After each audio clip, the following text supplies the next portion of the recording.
السلام عليكم ورحمة الله تعالى وبركاته.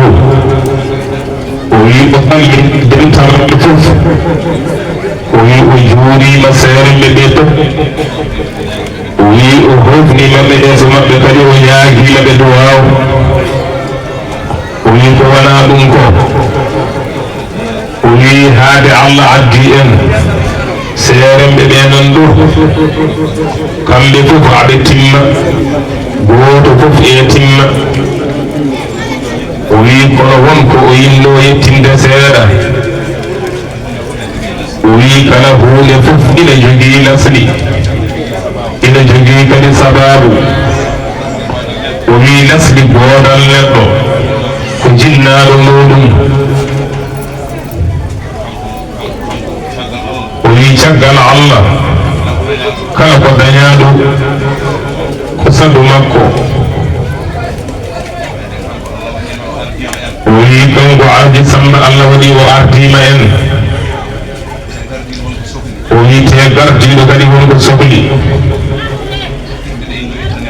o wi omo yinno ittanen mo gueɗal makko o wi gueɗal ngal ko duwanadimo yo Allah yurmomo yaafomo yo Allah haarumo aljanna o wi nde wonde annabi sallallahu alayhi wa sallam wi man mayitu fi qabrihi inna kal ariqi yantaziru da'watan min ibnin salihin aw akhin salihin fa idha nalahu kana ahabba ilayhi من الدنيا وما فيها ولي النبي صلى الله عليه وسلم ندو غرديدو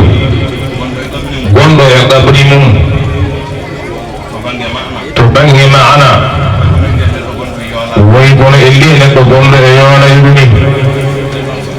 neddo so tawi ina yoono ina yidi wallede omo fandi noon du'aaw mo ina ummoromo e ɓiigo mo ina duwanomo walla musidɗo makko mo ina duwanomo wadde en mbaɗi yemirore en mbi enen fof e ɗemgal maɓɓe yo Allah yurmomo yaafomo yo Allah ɓeydo yurmede mum e makko o wi enen kam eɗen yurti ñorto mawɗo to Allah ko jurmaɗo ko jaafaɗo o wi finde mum tan anduɓe mbi Allah janfotako o wurtatama ya wayno poɗɗa waade ni ya feew ya moƴƴu taw o yiɗi yobdema o beñji ɗum o watta noon kala nde o haadi yobdema ko boni koye bonande tan o wurtatma ɗum hayso ɓe mbi noon ko kungol Allah hal jazaa'ul ihsan illa al ihsan enen gandi kam ko wiyete moƴƴinde ko ko wiyete kadi moƴƴude ko so tawi koto jannguɗon e deftere ko ko ɗum tan woni moƴƴere Allah ina andi ko moƴƴo o witte kadi ɓuri welde fof kaala hunde aɗa andi ko goonga ɓe kaaldata ɓe kadi ina gandi ko goonga kan haala ina weɗi no feewi ɓuri mettude e haala fof ko kaala haala aɗa andi ko kaalata ko woodani ala ko haali kadi heɗiɗoɓe ene gandi kadi woodani kan haala ko mettuka kanko noon no wayni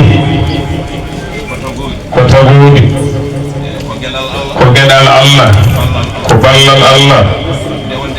nde wonde Allah wi wallahu khalaqakum wama ta'maluna Allah tagi mon tagi golleji mon kala ko mbaɗɗon to nder to so tawi natti wonde shari'a kay ko haqiqa ko min waɗi wadde ko Allah waɗirimo noon yo Allah moƴƴanno sa are e galle he a wawa andude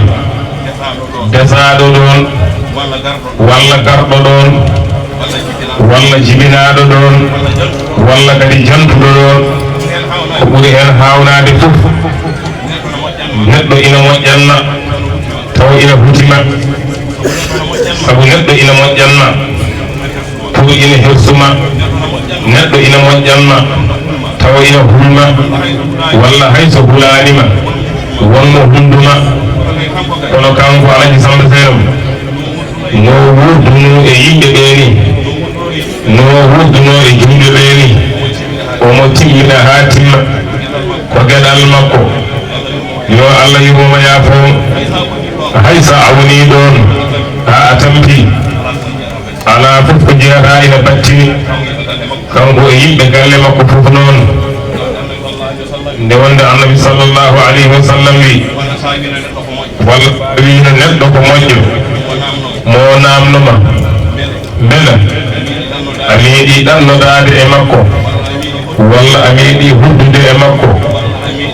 walla a meeɗi gollonirde e makko ɗeɗo gueɗe tati so tawi won gueɗel ngel kalɗa hen a waddi ɗum e makko o heɓɓito o wiima na wawi wonde frigo neɗɗo wawi seedade e neɗɗo ko ganduɗo ɗum ñande Allah waɗi o rutti o wi o adda marda elle omo soyno ɗum ceerno Mahamadou Fadjel Jiggo ne dari ina dari e abri he taw mo wirne o wi adi fof yande e ɓernde makko ko konngol Allah inna rahmatallahi qaribun min almuhsinina ɗum fof adi yande e ɓernde makko Allah wi kala neɗɗo moƴƴinɗo yurmenam waɗɗani ɗum omo yotti oɗo leliɗo ɗo yurmede waɗɗanimo yo Allah waɗ ɗum ko wona ɗum ko sukaɓe yo tinno walla ni galle o fof yo tinno ɓeydo nammonirde o wi ko haala tan wasiya julɗo e julɗo ko hono muɗum tan nde wonde ko ɗum woni ko yimɓe jamira wa qulu linnasi husnan o wi eɗen mbiyaɓe e siftindeɓe kam ko nuraɗo Allah wiyanno ko nde wonde annabi sallllahu alayhi wa sallam o wi ko uɗitu jawami alkalim mi rokkama ko wiyete jawami alkalima haala neɗɗo ka ganduɗa ko soomi hen ko ina heewi nde annabi haalata gondi kono moƴƴirta o abɓiɗin tan o wi yimɓe ceerata no gone jaam ɗon ɗo mawɗo ina yurmo miñum ɗon ɗo miñiraɗo nde teddina mawnum so tawi tan ɓe ciforima ni wona hakkude mawniraɗo tan e miñiraɗo kala mo jiiɗa tan sa joom galle hakkude ma e joom suudu ma sa ceerno hakkude ma e baydaji ma so tawi ka kalifa hakkude ma e mo kalfuɗa dal jaam o mon heɓoto tan ko kala gonɗo mawɗo yoyimo miñiraɗo kala gonɗo miñiraɗo yo teddin mawɗo woni soɓe ciporima ni tan gasi fewde kala no yimɓe gondi woodi hen ko boni won beltuɗo woni kono sa heddimaɓe keddiɗa a waɗi ko poɗɗa wadde mi o waɗi mawɗo o waɗi ko foti wadde walla suka o wi en lurdata inchallah o wiyte eɗen jorti kadi ko ɗum jiiɗen ɗo sabu kanko ko liggiɗo o woppani jawdi kono ko woppani en ko ɗum tiidde e jawdi neɗɗo barke woni fof o wi ay barke o rufat tan o salatu tan e ɓesgu he o wawa noon gaddade ɗum ko hadara Allah wonde maɓe dañi ha heewa ɗum ko ngesa Allah kono omo andi kam e fodde ko golli ko ma Allah suurde inchallah ɓe koyata yo Allah timmin fof en yuurima galle o fof gila e Hajja Hawoy Garme ha e sohna Hawa ha e sohna Kanjaba Amadou ha e koɓe ɓesni ko kala fof o juurima ɗum o salmini ɗum o juurima o salmini o wawa haaldude fof kono ko ɗum ɗo woni ko yinno yettinde hen eɓe tinno tan hankadi koko golla ha gasi Allah suratɓe tan yoɓe nangodir ɓe gona neɗɗo goto inchallah ma feew tampere ala hen hajiɗo Allah kala kadi ko leñi hen omo yaafni wa amma almudo o jooɗiɗo Idrissa kanko e ko sagata ko tiɗniɗo ko sagata no feewi nde wonde ceerno wiyatno almudo ma gandata ko almudo ma ceerton ɗon ɗo on gondi a wawata andude fal force so on gondi on nafodirat tan a jangintumo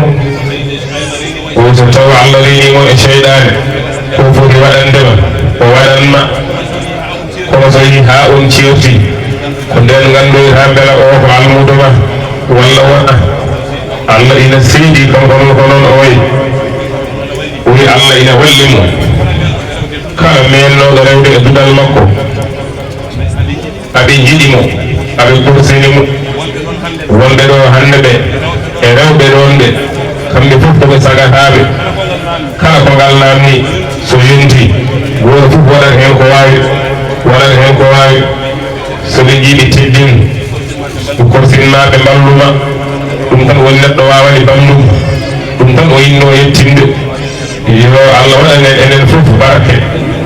o wi ceerno Sari wi juurima ɗonon seere mbiɗɗo Qur'ana noon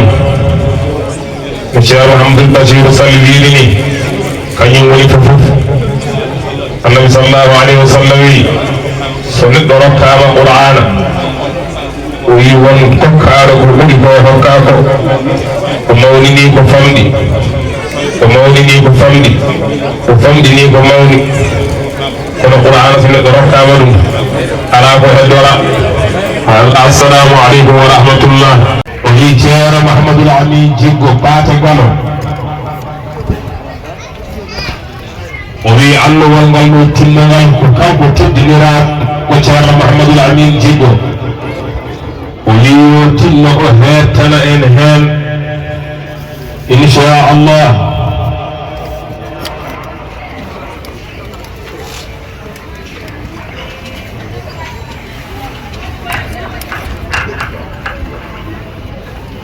أعوذ بالله من الشيطان الرجيم أفلا يعلم إذا بعثر ما في القبور وحصل ما في الصدور إن ربهم بهم يومئذ لخبير الله أكبر لا إله إلا الله والله أكبر ولله الحمد بسم الله الرحمن الرحيم القارعة ما القارعة وما أدراك ما القارعة يوم يكون الناس كالفراش المبثوث وتكون الجبال كالعهن المنفوش فإما من ثقلت موازينه فهو في عيشة راضية وإما من خفت موازينه فأمه هاوية وما أدراك ما هي نار هامية الله أكبر لا إله إلا الله والله أكبر ولله الحمد بسم الله الرحمن الرحيم ألهاكم التكاثر حتى زرتم المقابر كلا سوف تعلمون ثم كلا سوف تعلمون كلا لو تعلمون علم اليقين لترون الجحيم ثم لترونها عين اليقين ثم لتسألن يومئذ عن النعيم الله أكبر لا إله إلا الله والله أكبر ولله الحمد بسم الله الرحمن الرحيم والعصر إن الإنسان لفي خسر إلا الذين آمنوا وعملوا الصالحات وتواصوا بالحق وتواصوا بالصبر الله أكبر لا إله إلا الله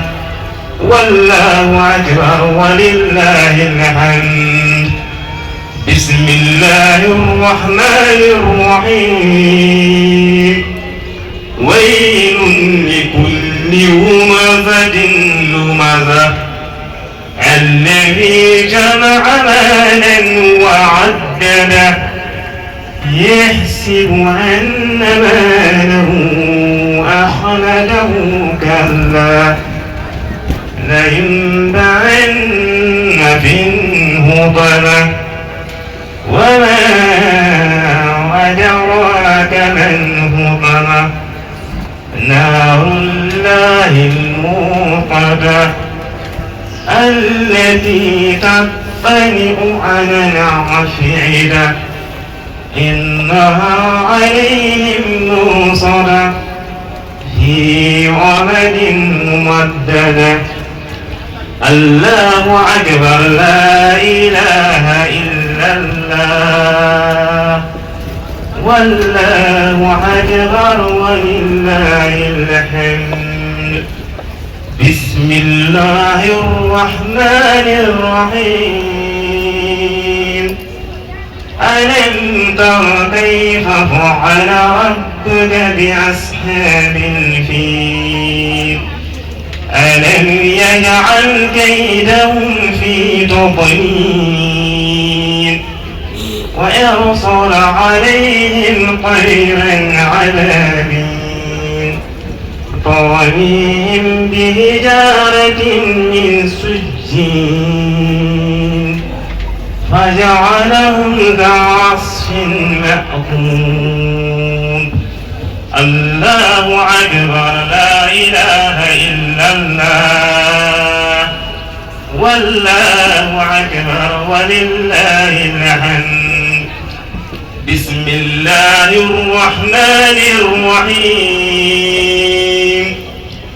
لإيلاف قريش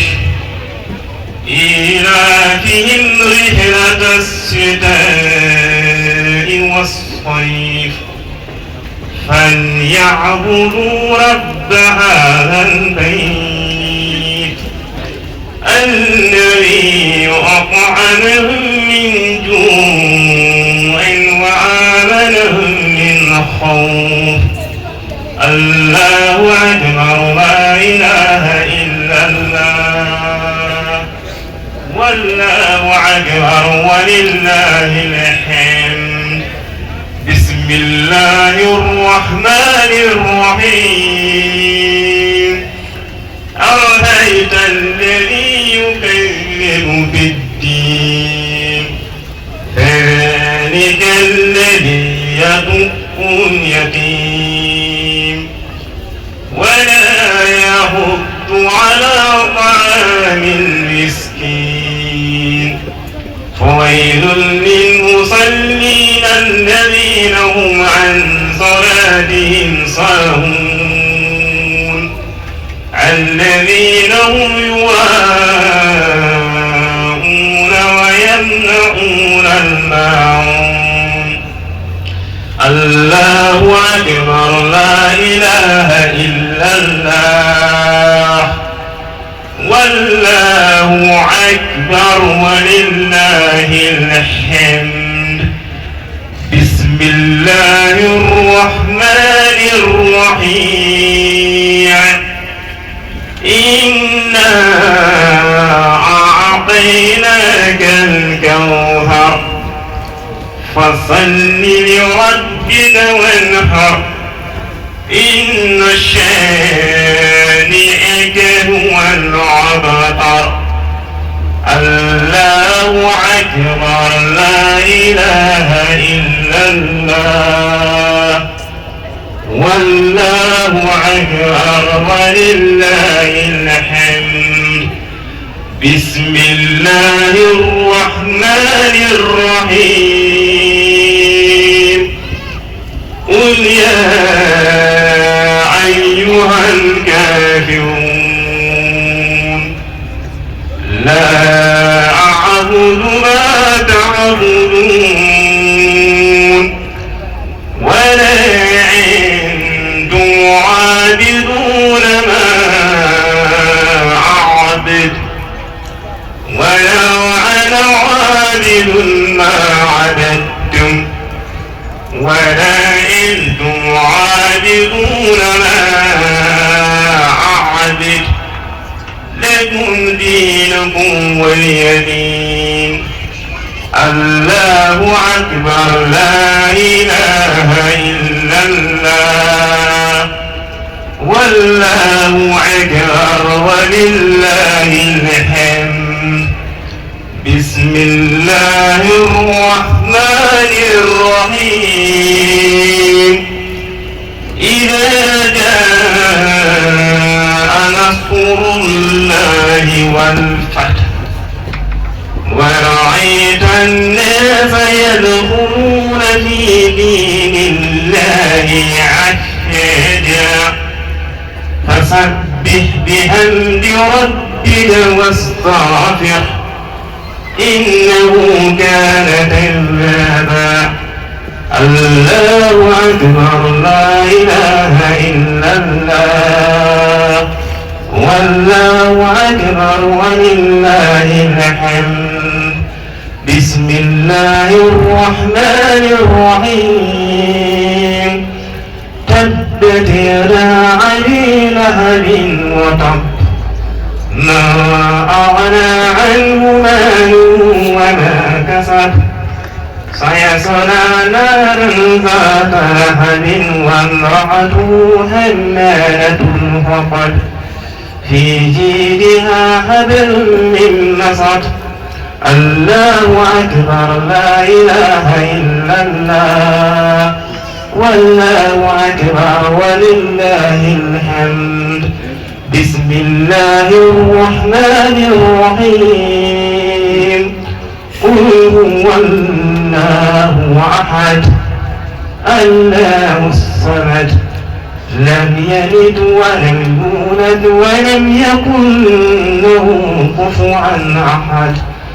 الله أكبر لا إله إلا الله والله أكبر ولله الحمد. بسم الله الرحمن الرحيم. قل أعوذ برب الفلق من شر ما خلق ومن شر غاشق إذا وقب ومن شر النفاثات في العقد ومن شر حاسد إذا حسد.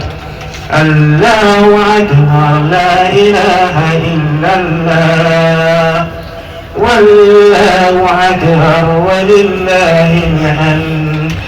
بسم الله الرحمن الرحيم. قل أعوذ برب الناس ملك الناس إله الناس من شر الوسواس الخناس الذي يوسوس في صدور الناس من الجنة والناس. الله أكبر لا إله إلا الله والله أكبر ولله الحمد. بسم الله الرحمن الرحيم. الحمد لله رب العالمين الرحمن الرحيم مالك يوم الدين. إياك نعبد وإياك نستعين. اهدنا الصراط المستقيم صراط الذين أنعمت عليهم غير المغضوب عليهم ولا الضالين. الله أكبر لا إله إلا الله والله أكبر ولله الحمد. بسم الله الرحمن الرحيم. ألف لام ميم ذلك الكتاب لا ريب فيه هدى للمتقين الذين يؤمنون بالغيب ويقيمون الصلاة ومما رزقناهم ينفقون والذين يؤمنون بما أنزل إليك وما أنزل من قبلك وبالآخرة هم يوقنون أولئك على هدى من ربهم وأولئك هم المفلحون. صدق الله العظيم. أفضل ما يتلى وما يقال وخير ما ينفق فيه المال قراءة القرآن عند الناس كذا روى أئمة القياس. ليس يرى ربك مثلي 70,000 أن يصفع من أهلي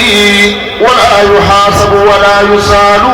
أهل الرواية جميعا قالوا يا من يريد القرب من مولاه فليقرأ القرآن لا ينصار. جاءت لكل حرف 10 حسنات كذاك تنهى عنه 10 سيئات. ومن قراه يا أخي بالظهر لكل حرف كاه فهو ودري. ومن قراه في الصلاة قائما 50 للحرف فكن معلما. بفهم أو بغير فهم يا فتى هذا هو الفضل من الله أتى. رواه من تعلم يا صاحبي عن الحسن بن علي عن النبي. وفي رواية الخلفي يشهر 70,000 ألف.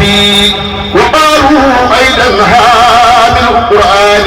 يشفع في القربى وفي الجيران أول ما يشفع في أبيه وأمه والأخت مع أخيه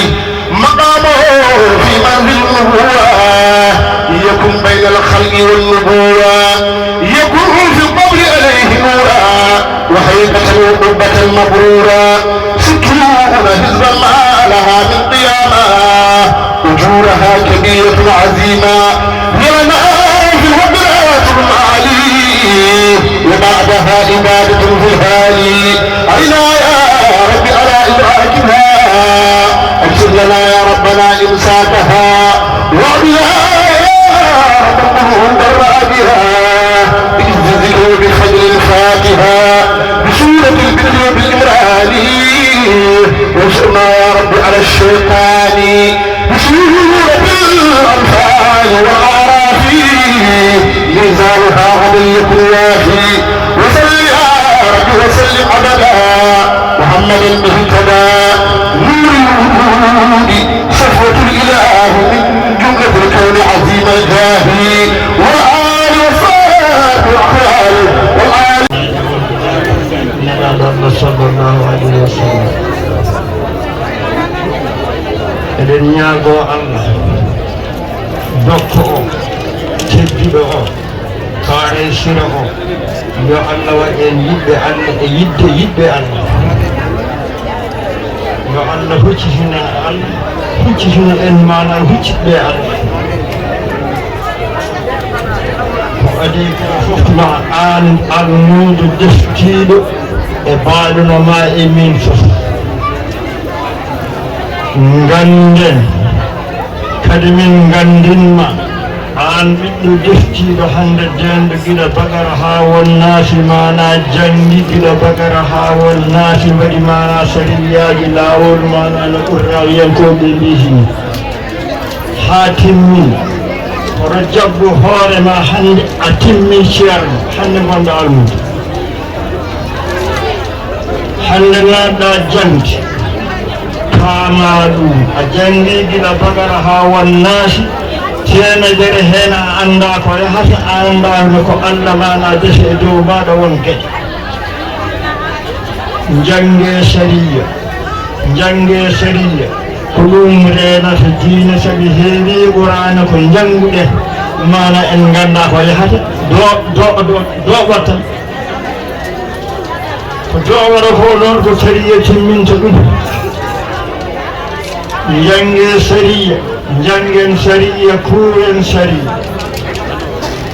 kadi gande sa nani mana ha joni qur'ana ene nafma ya tawde aɗa huccite ko qur'ana huccitinma ko sa nani la ilaha illallah ene nanna aljanna baade a irranima Allah la ilaha illallah nde heɗa ara so wona kanko yo tawmo so yamirma to ko ɗum wonto nafanma kono sa wi la ilaha illallah jahata ko to yamiranima to on la ilaha illallah hol jirñama ala de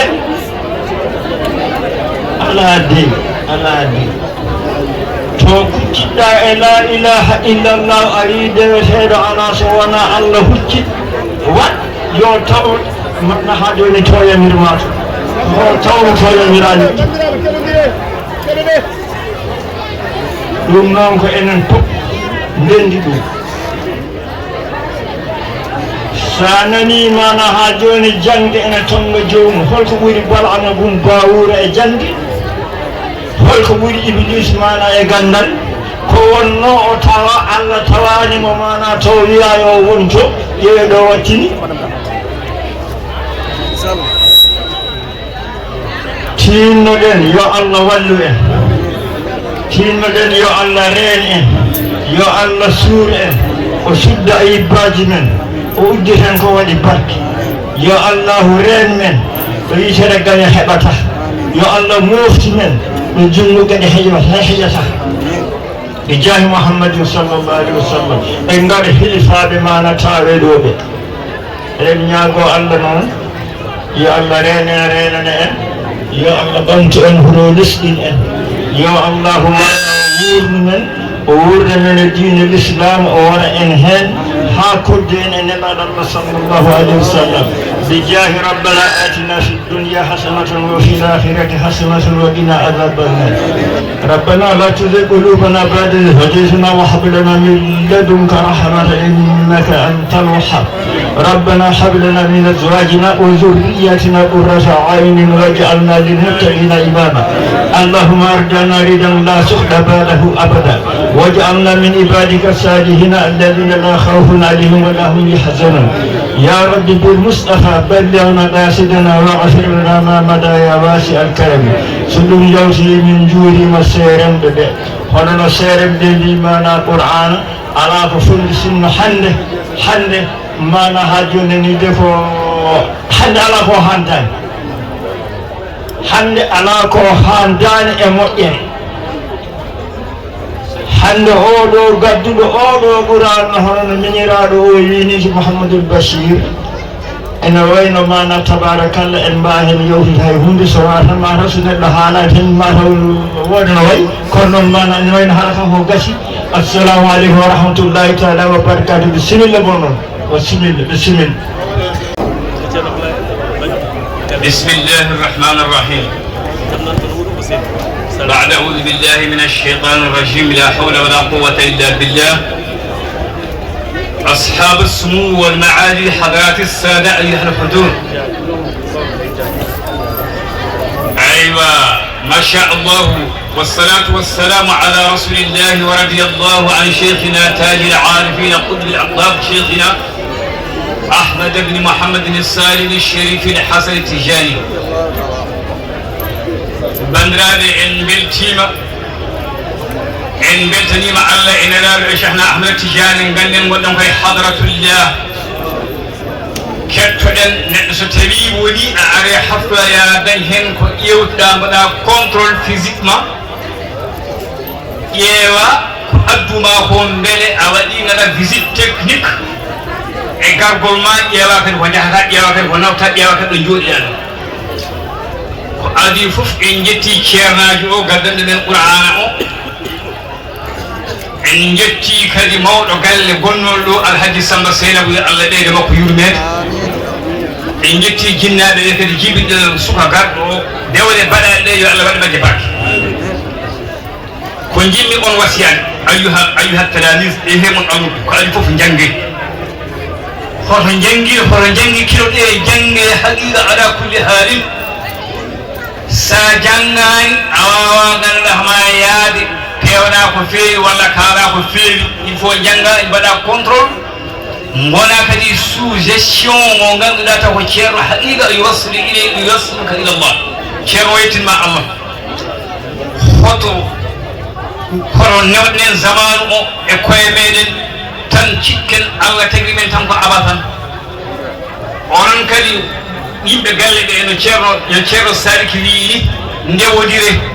mawɗo yo won mawɗo suka wona suka jurmodiron sirru samba seynabou arta moon alhaji sidine nan ɗo alaji hawalen nan ɗo jode men hasina ɓe garani alaji sidde ari ɗo machallahu eywa l'ancien ambassadeur walla ha joni présent itinéraire cheikh Mouhamadoul Bachir il est présent entre vous amoni ɗo alhamdulillahi rabbil alamina eywa ceerno lam ko dañi fof omo haaldi hen yimɓe fof koye barkeji ceerno lam sabi jimowo goto haalino e wolof yamata oɗon nanmo rapport aji ɗi bon ko ɗi jiɓata no feewi de o wi jamano koko fekke warca def lu baax lu waay sa ganaw la ɗum ɗo woni lu waay sa ganaw la kinne jange kadi pulaar o gande on keeɓi RFI fulfulde 5e position langue pulaar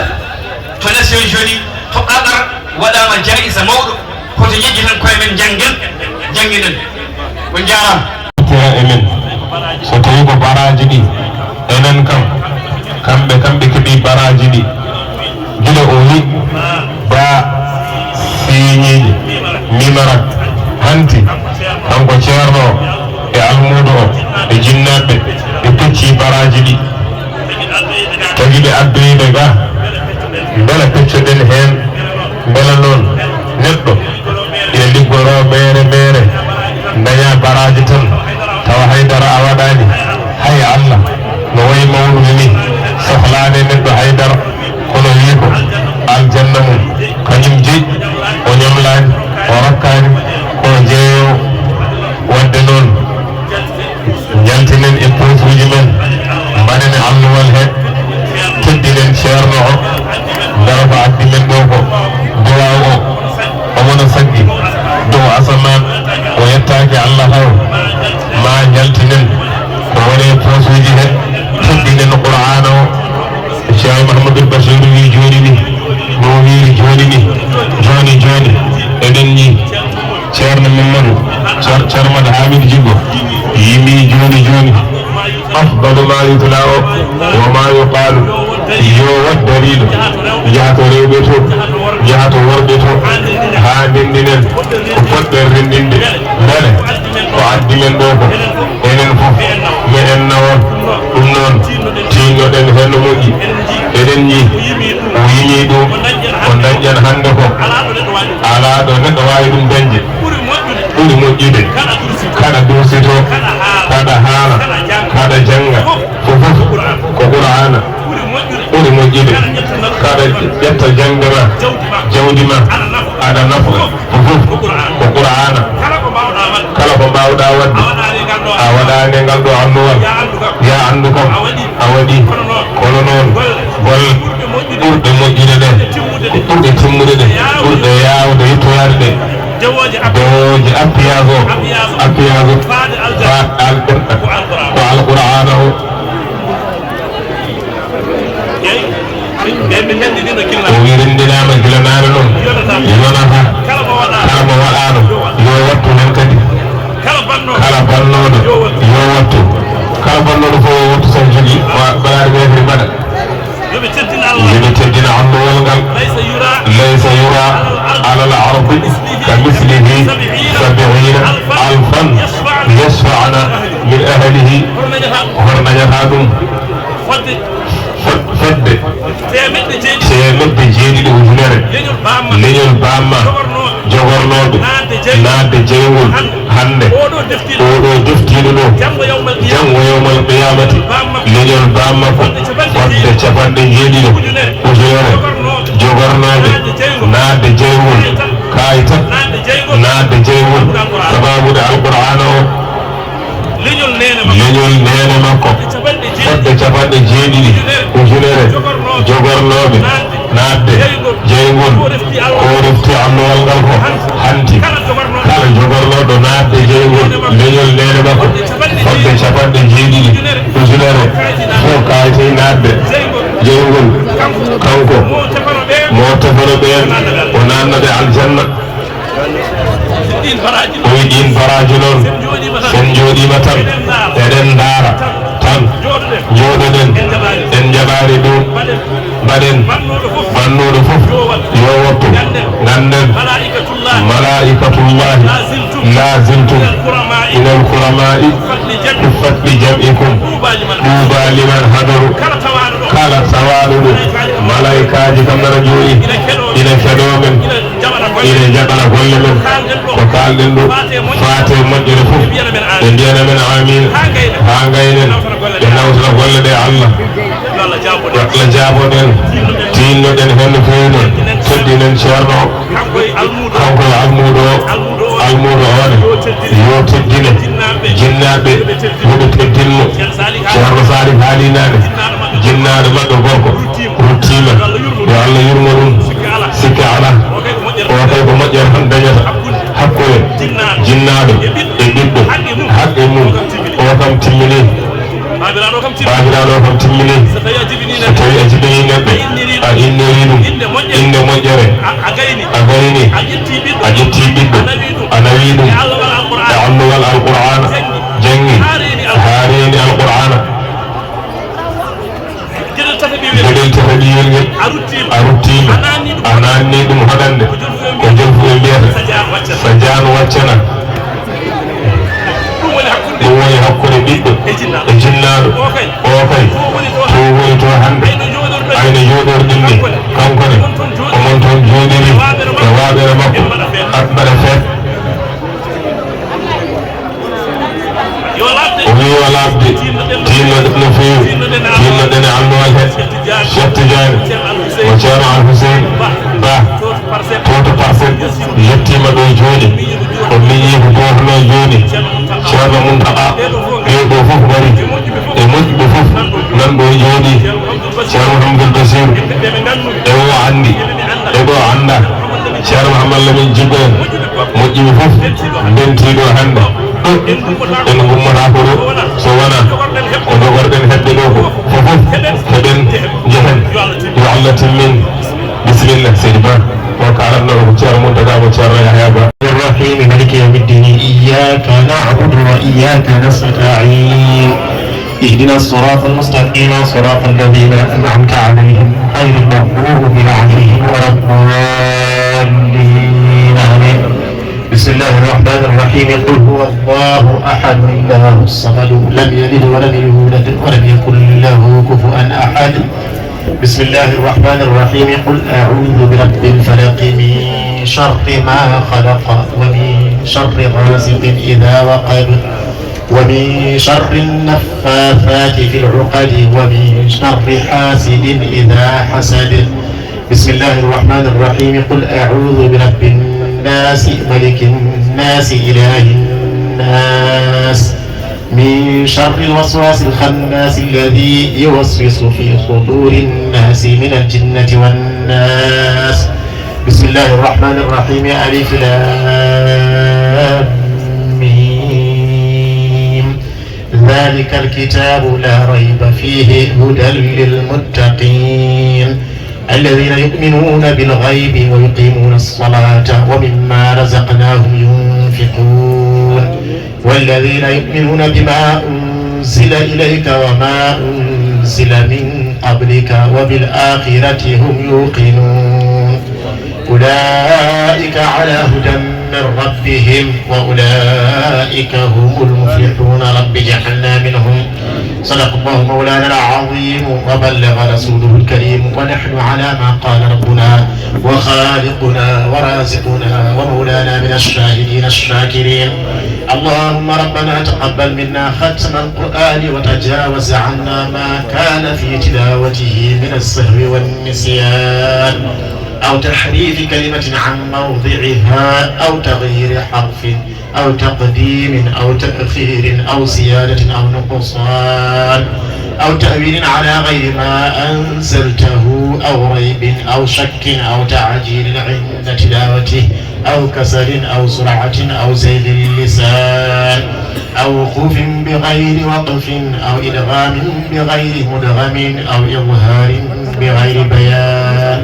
أو مد أو تشديد أو همزة أو جزم أو إعراب بغير مكان فاكتبه منا على التمام والكمال والمهذب من كل الألحان فاغفر لنا يا سيدنا لا تؤاخذنا يا مولانا وارزقنا فضل من قرأه مؤديا حقه مع الأعضاء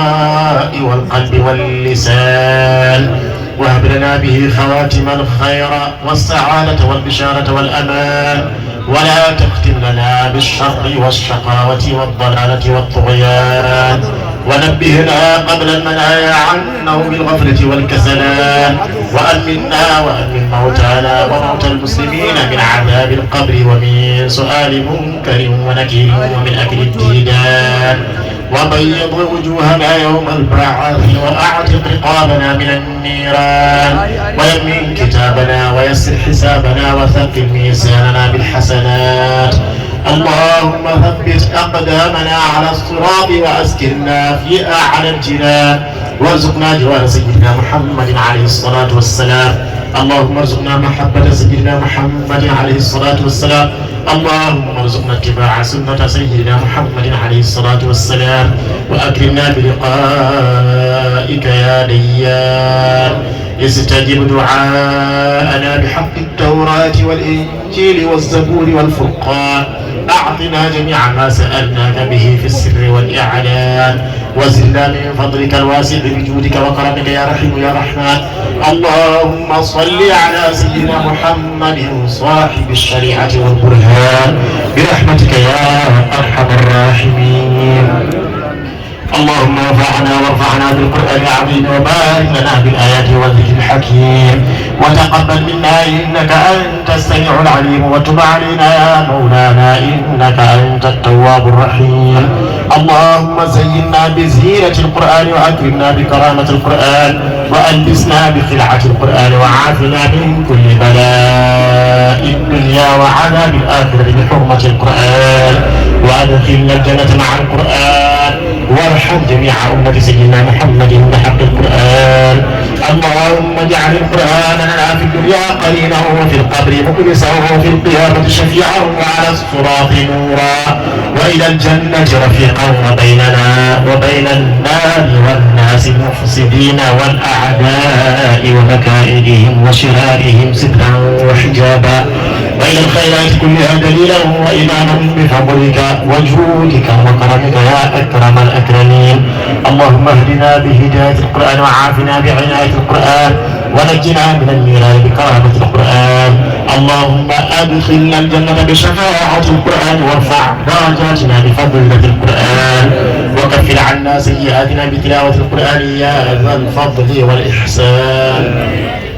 اللهم ارزقنا بكل حرف من القرآن حلاوة وبكل كلمة كرامة وبكل آية سعادة وبكل سورة سلامة وبكل جزء جزاء وبكل حزب حسنة وبكل نصف نعمة وبكل ربع رفعة وبكل ثمن ثناء. اللهم ارزقنا بالألف ألفة وبالباء بركة وبالتاء توبة